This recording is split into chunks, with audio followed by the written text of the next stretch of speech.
Hello student, आप सभी लोगों का हमारे इस YouTube channel Dubey mathematics classes में स्वागत है।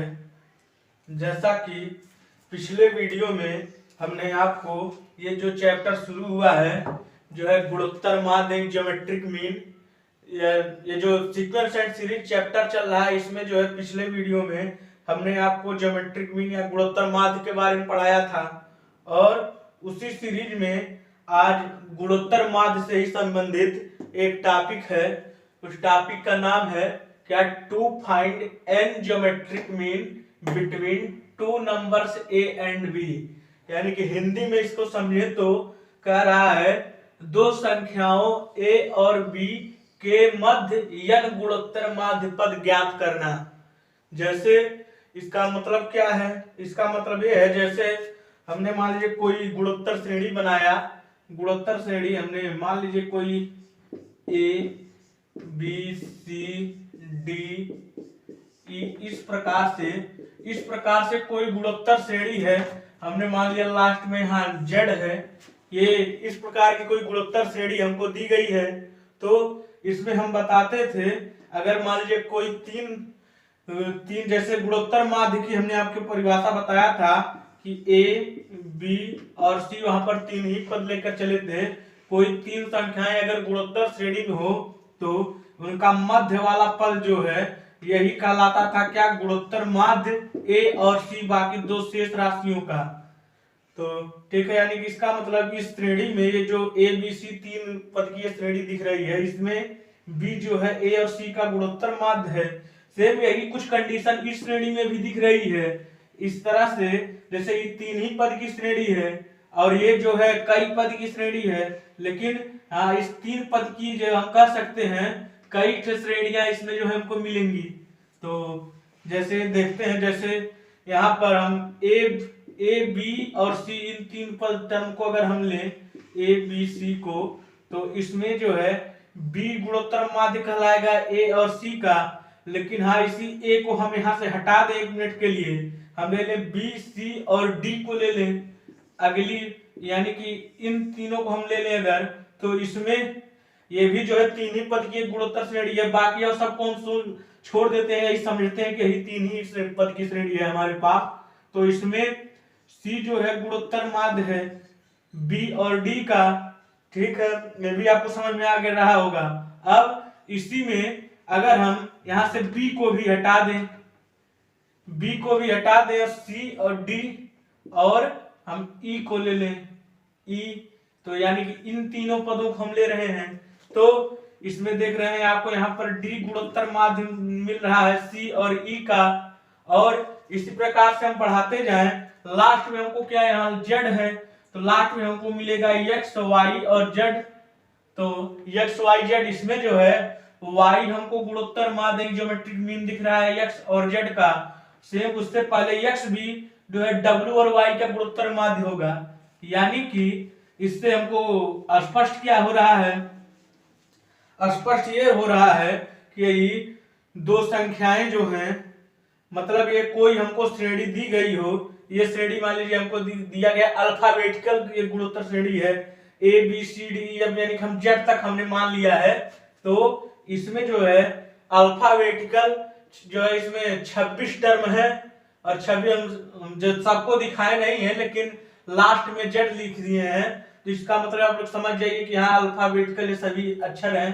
तो इस श्रेणी में यानी कि जो हमको इसका पहला पद दिख रहा है ए, इसके इस तरफ कोई भी टर्म नहीं है, इसका मतलब ये ए किसी भी संख्याओं का ये गुणोत्तर माध्य में नहीं गिना जाएगा, और बी गुणोत्तर माध्य होगा ए और सी का। और सेम इसी प्रकार बीच में भी हमने एग्जांपल लेकर बताया आपको।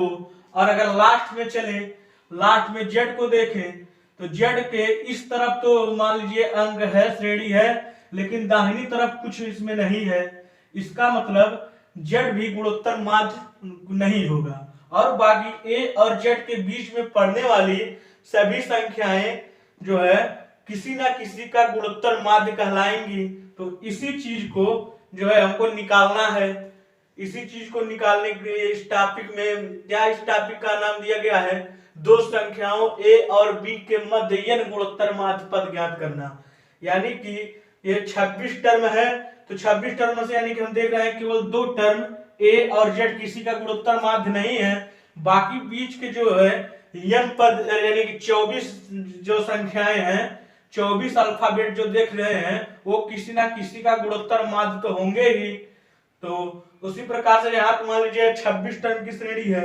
अब कहीं जो है बहुत संख्याओं श्रेणी की जो है संख्या तो हम डिफाइन कर नहीं सकते हैं। All natural numbers, natural number यानी कि हम जितना गिन सके वहां तक के पदों की संख्या हो सकती है। तो वहां पर कैसे जो है हम पता करेंगे कि कितने गुणोत्तर माध्य पद हैं, तो उसी का जो है उसी को हमें इस टॉपिक में निकालना है। इसीलिए इस टॉपिक का नाम रख दिया गया है to find an geometric mean between two numbers A and B, यानी कि दो संख्याओं ए और बी के मध्य यन गुणोत्तर माध्य पद ज्ञात करना। तो जैसा कि अब ए और बी के मध्य ही हमको निकालना है, इसका मतलब हमको पहले एक श्रेणी बनानी पड़ेगी। तो श्रेणी गुणोत्तर श्रेणी है जो उसका पहला पद ए है, और इसी तरह हम लास्ट में चलते हैं, लास्ट में मान लेते हैं बी है। तो और इसके बीच में यन गुणोत्तर माध्य पद, यानी कि इसके बीच में इन दोनों संख्याओं के बीच में जितने भी टर्म मिलेंगे वो किसी ना किसी के गुणोत्तर माध्य तो कहलाएंगे ही। तो इसी को हम मान लेते हैं, गुणोत्तर माध्य को हम जी से रिप्रेजेंट कर रहे हैं, तो G1 plus G2 plus G3 and so on, कहां तक जाएगा, Gn तक, यानी कि n ज्योमेट्रिक मीन। इस तरह से एक श्रेणी बन जाएगी।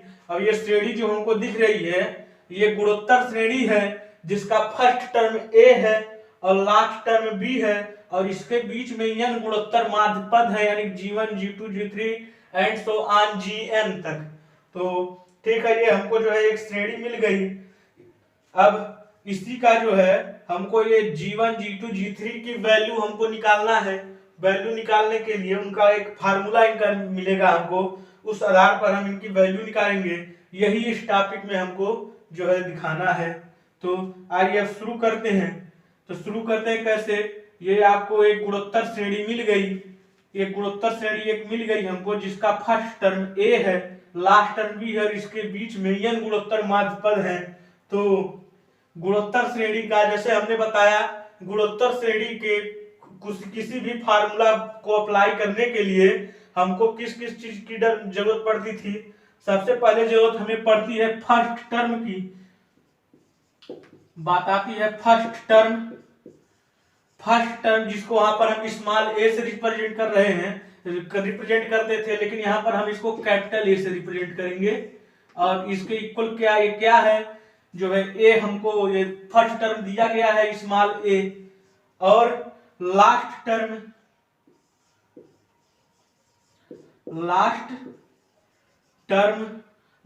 टर्म यानी कि इसको भी यल से, जिसको हम स्मॉल यल से रिप्रेजेंट करते थे, यहां भी हम स्मॉल यल से कर दे रहे हैं क्योंकि इस फार्मूले में कहीं स्मॉल यल नहीं दिखाई दे रहा है, इसलिए कोई दिक्कत नहीं है। इसका लास्ट टर्म क्या है, लास्ट टर्म इसका इस श्रेणी का बी दिख रहा है, बी, ठीक है। अब कॉमन रेशियो की हमको जरूरत पड़ेगी, कॉमन रेशियो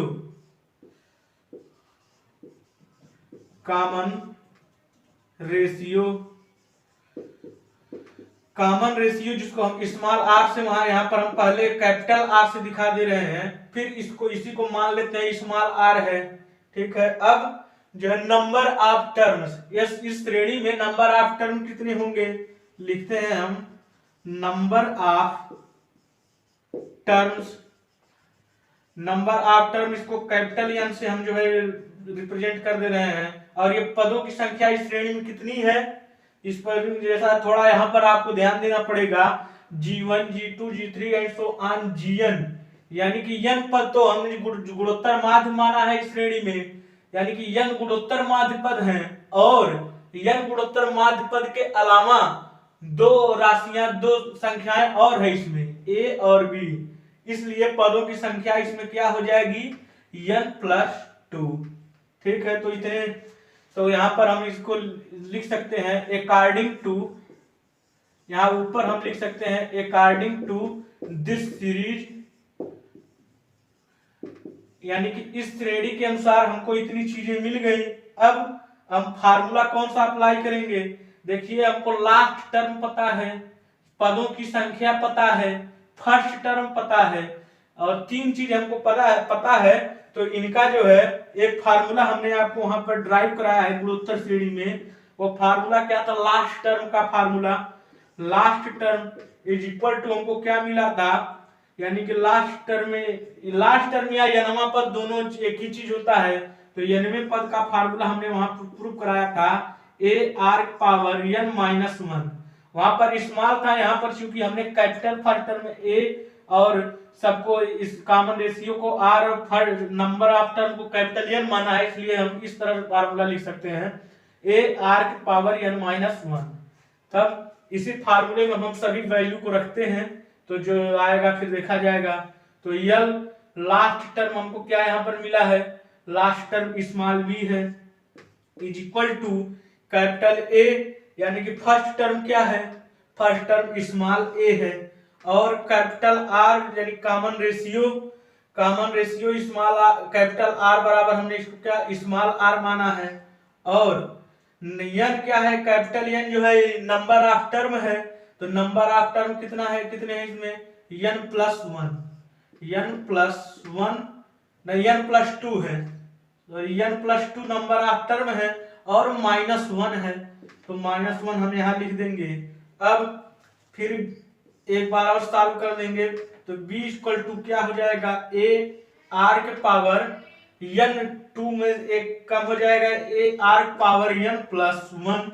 ये जो है ये b इक्वल टू हमको मिला, यानी कि ये फार्मूला। अब हम इसमें करेंगे क्या?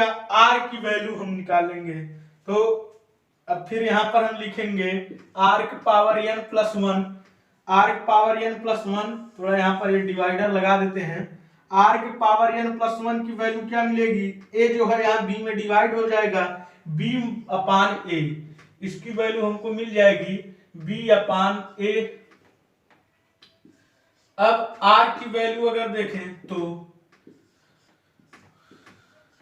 जैसा हम लोग बचपन से पढ़ते आ जा रहे हैं कि अगर यहाँ पर पावर को हम दूसरी तरफ जो है मतलब पावर को दूसरी तरफ भेजते हैं, तो ये अपना रेसिप्रोकल पावर यहाँ बनाता है। यानी कि r के पावर n प्लस 1 है यहाँ पर, तो यहाँ पर 1 अपान n प्लस 1 का पावर बनाएगा। भाई जैसे देखिए, हमने जैसे x की वैल्यू x स्क्वायर की वैल्यू हमने मान लीजिए 4 माना है, तो ये 4 क्या है? x स्क्वायर की वैल्यू 4, तो हमें पता है x की वैल्यू 2 आएगी, तभी x स्क्वायर की वैल्यू हमको वहां 4 मिली है। तब इसको अगर जो है हम इस तरफ ट्रांसफॉर्म करेंगे तो ये 1 अपान 2 पावर हो जाएगा, और 1 अपान 2 का मतलब होता है अंडर रूट यानी करणी, ये अंदर आ जाएगा, तब इसकी वैल्यू 2 होती है ना। तो यही चीज जो पावर को हम अगर दूसरी तरफ जो है भेजते हैं तो 1 अपान n अपना रेसिप्रोकल पावर बना देता है। ठीक है, तो ये तो हो गई, ये हमको कॉमन रेशियो की वैल्यू आ गई। कॉमन रेशियो r की वैल्यू हमको मिल गई। तो ठीक है, अब इसी के आधार पर हम करेंगे क्या? अब हम G1 G2 G3 यानी कि फर्स्ट टर्म हमको पता है, सेकंड और जो है कॉमन रेशियो हमको पता चल गया। फर्स्ट टर्म और कॉमन रेशियो दो चीज हमको पता चल गया, तो हम जो है सेकंड टर्म निकाल सकते हैं। यानी कि ये G1 जो फर्स्ट गुणोत्तर माध्य पद हमको यहाँ पर दिख रहा है, ये जो है क्या है? यदि तो इस गुणोत्तर श्रेणी का सेकंड टर्म ही है, तो इसको G1 इक्वल टू हम लिख सकते हैं क्या? A इंटू R, यानी कि कॉमन रेशियो। तो G1 इक्वल टू क्या हो जाएगा? A इंटू R की वैल्यू क्या है यहाँ पर? B बाई A के पावर 1 अपान n प्लस 1। ठीक है,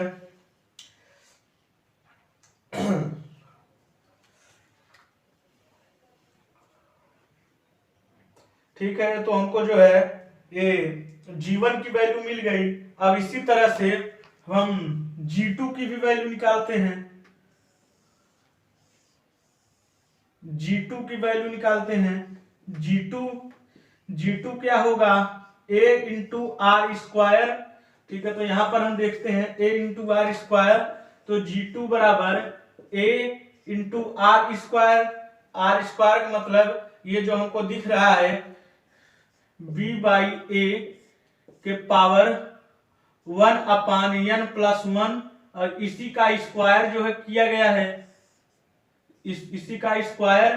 तो स्क्वायर में क्या होगा, अगर इस तरह से कोई पावर दिया गया हो किसी संख्याओं में, तो क्या होता है पावर आपस में मल्टीप्लाई हो जाते हैं। तो G2 की वैल्यू क्या हो जाएगी a इंटू बी बाई ए के पावर 2/n+1। ठीक है, G2 की वैल्यू मिल गई। अब G3 की वैल्यू पता करते हैं, तो G3 क्या होगा, G3 हमको मिलेगा A R cube, A R की पावर 3। तो फिर G3 equal to A R की वैल्यू है b by A upon 1/n+1 power है, लेकिन 3 का इसमें मल्टीप्लाई हो जाएगा, ये हो जाएगा 3/n+1।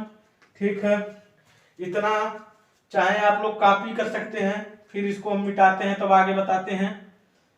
ठीक है, यहां से हम मिटा देते हैं इसको।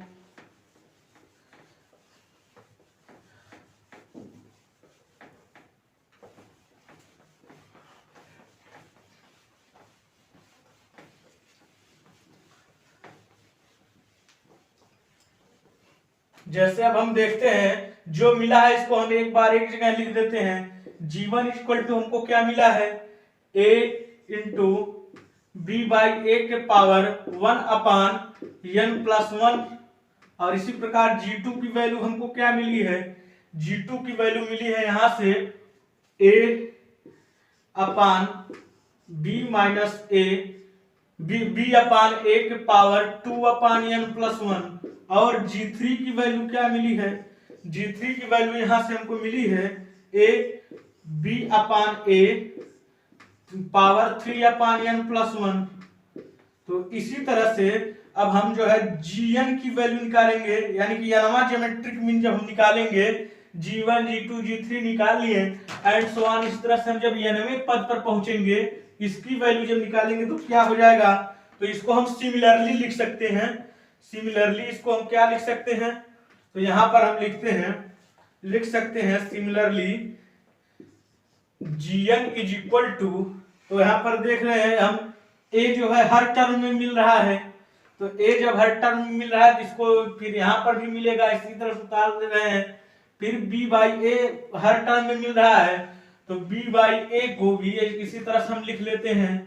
लेकिन पावर देख रहे हैं कि नीचे पावर में जो है नीचे n+1 हर जगह मिल रहा है, तो n+1 यहाँ पर उतार ले रहे हैं। और जो चेंज क्या हो रहा है, ये ऊपर वाला केवल चेंज हो रहा है, न्यूमिनेटर इसका चेंज हो रहा है।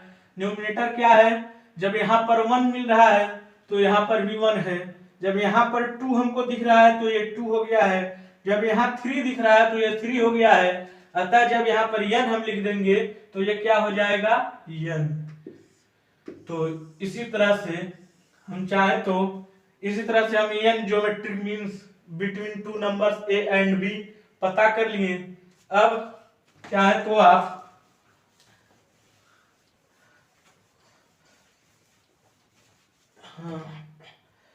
प्लस ये क्या था Gn प्लस b ऐसे ही था। अब चाहे तो उसके आगे का जो हमने पढ़ा है उसके आगे का पेज इतना है, अगर आप चाहें तो इसको एक बार और फिर से कॉपी कर सकते हैं। ये था जो है दो संख्याओं a और b के मध्य गुणोत्तर माध्य पद ज्ञात करना, यानी कि to find n geometric means between two numbers a and b। ठीक है, तो ये फार्मूला सिद्ध हो गया। ये टॉपिक अब यहीं खत्म होता है। अब अगला टॉपिक क्या है इस चैप्टर का, इस चैप्टर का एक जो है थ्योरम है इस चैप्टर में। इसी थ्योरम के बाद लगभग गुणोत्तर श्रेणी जो है खत्म हो चुकी है। अब इसके बाद हम लोग आएंगे हार्मोनिक प्रोग्रेशन यानी कि हरात्मक श्रेणी पर। ठीक है, तो अगर ये वीडियो अच्छा लगा हो तो आप लोग लाइक कर दीजिए और हमारे इस चैनल को सब्सक्राइब कर लीजिए। ठीक है, मिलते हैं हम नेक्स्ट वीडियो में। Thanks for watching my video.